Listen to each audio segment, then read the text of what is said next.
Gaia, the earth goddess, was formed from a raging chaos which existed before time began.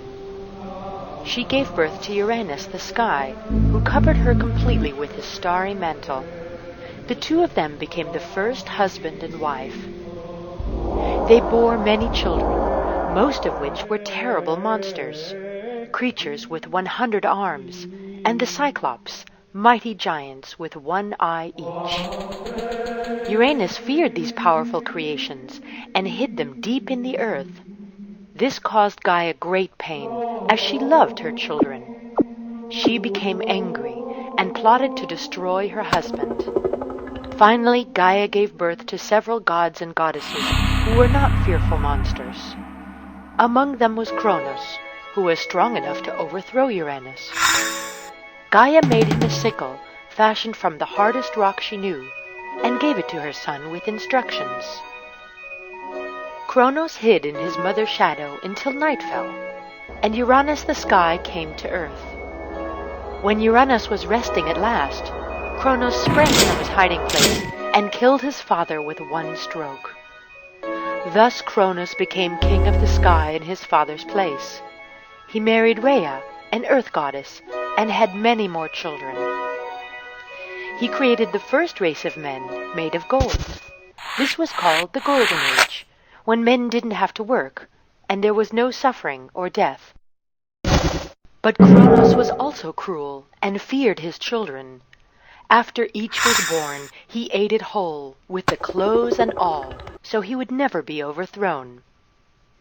Rhea was horrified by this, and with the help of her mother Gaia, managed to give birth to her son Zeus in hiding on the island of Crete. She gave her husband a stone wrapped in baby clothes, which he ate in one gulp. Zeus grew quickly to be the most powerful god ever. When he had grown, he returned with an army of Gaia's monsters and the rest of the gods to overthrow Kronos.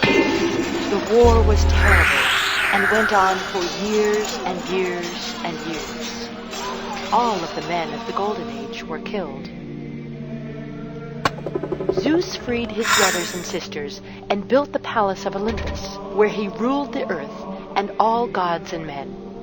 He then married his sister Hera, and they had many children. Zeus had many other women in secret, and they had children too. Soon the world was filled with other gods. Eventually, Zeus decided to create a second race of men to worship the Olympians. These were made of silver. The silver men were foolish and had no respect for the gods. This was the Silver Age, in which nothing was sacred. It did not last long. The irreverent silver men angered Zeus, who hid them away deep in the far corners of the underworld. To replace them, Zeus created a third race of men. These were made of bronze, and this began the Bronze Age. The bronze men were aggressive and warlike. They destroyed each other with such venom that Zeus quickly hid these away too in the underworld. Zeus then made a race of heroes, who were the subject of most of the countless myths in the Hellenic tradition. This was the heroic age, and there were many great men and women born of it. When a hero died, he was given a special place in the underworld, called the Blessed Isles, where it is always light and beautiful. The men of the heroic age too passed away, and gave rise to men of today. The race that lives now is the Iron Race, which is said to be the hardest of all.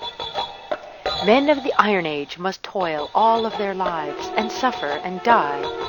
But the Iron Men are the strongest of all, and will survive the Olympian gods.